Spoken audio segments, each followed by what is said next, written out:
করতাম হ্যাঁ তো মেশিন টুল চাইছি জানাস পারিয়া হ্যাঁ তো মেশিন টুল চাইছি পরে 94 খালেদা মাইয়া লোকটা যা দিল মেশিন টুলস বন্ধ করে দিল পরে চাকরি ছেড়ে দিলাম।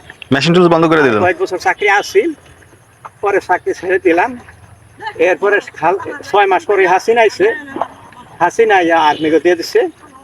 আর্মির একজন ব্রিগেডিয়ার জেনারেল আসছিল এই বেলায়েত হোসেন। বেলায়েত আমার কইলো ভাইজান চাকরি করেন, আমি কইলাম না রে ভাই আমি আর চাকরি করতাম না, এই আর্মির ভিতরে আমি চাকরি করতাম ওরা করলাম না। ব্যবসা বাণিজ্য করলাম, গার্মেন্টস রেডিমেড গার্মেন্টসের ব্যবসা দিলাম।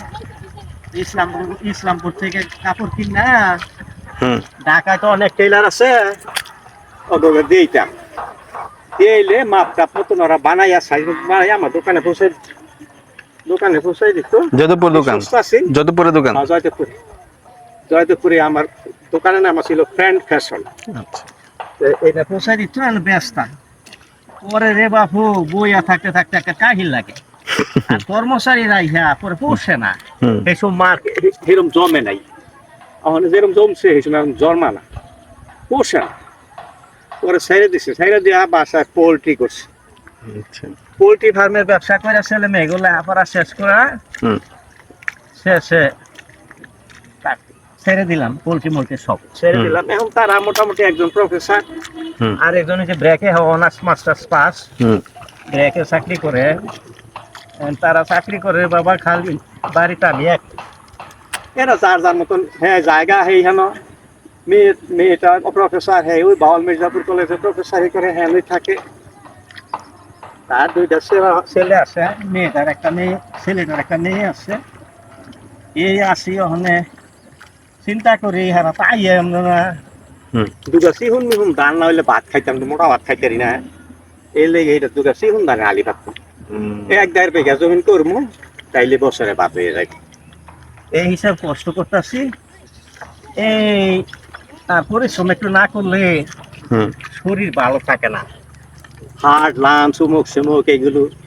আমরা তো সায়েন্স পড়ছি, তো এগুলো আমরা অ্যানালাইসিস করছি, এগুলো দেখছি, এইটা দেখছি কি কি আছে না আছে। এই পার্টস গুলো সব ঠিক থাকে না।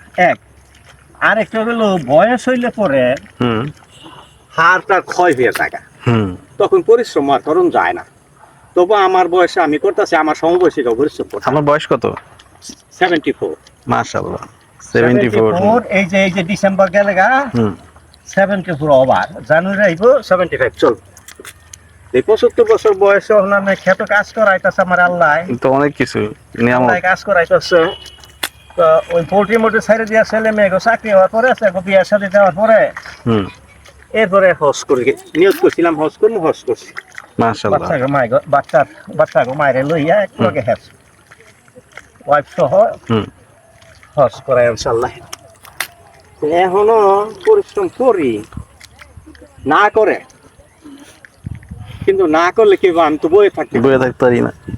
2টা গাভি ফেলি, একটা গাভি ফেলি, 2টা গাভি আসছিল, একটা গত বছর তুলন দিয়ে লইছি, আরেকটা গাভি তাও পারি না, আরেকটা গাভি একটা বকনা বড় ফালি, একটা গাভীর 6 মাস হচ্ছে দিয়েছে, একটা 4 বছর হচ্ছে। খুব সুন্দর এটার দুধ টুধে বেশি খাওয়াই, আমি বেশি ধোয়াই না, খুব সুন্দর হয়েছে। এই সাইজ রং সব মোটা আসরা হয়েছে।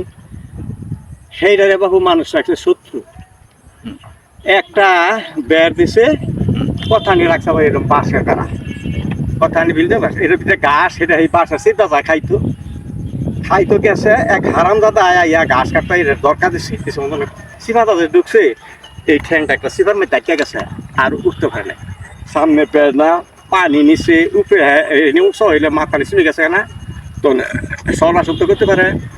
2টা দিন পরে খবর পাইছি, এই যে বিছাইলাম সারা দুনিয়া বিছাইলাম, পরে চিন্তা করলাম পাইতাম না। আমার ছেলেটা ছিল, সেও লাইট থাকলে করছে, পরে ছেলেটা গেল পরে যেদিন গেছে গা সেদিন বিকালের সন্ধান পাইছি।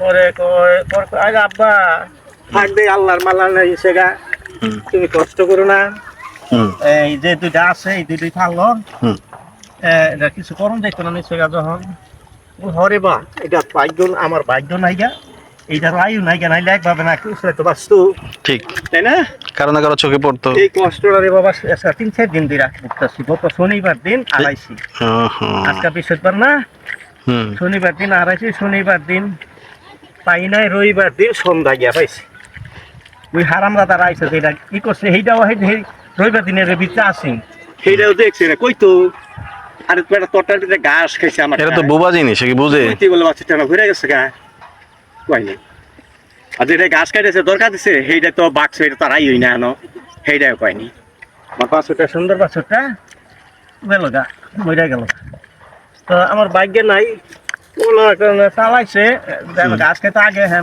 তারাই দিছে পরে কি এটা ঢুকছে না এটা ঢুকলো না আমার গরু এইদিকে আসছি এইদিকে আইব এটি কইতাছি যে ওই বাকি তারাইলো আর এইটাই বাকি লেগে গিয়ে সেইটার মধ্যে ঢুকলো কি করবো এই দুঃখে আসছি রে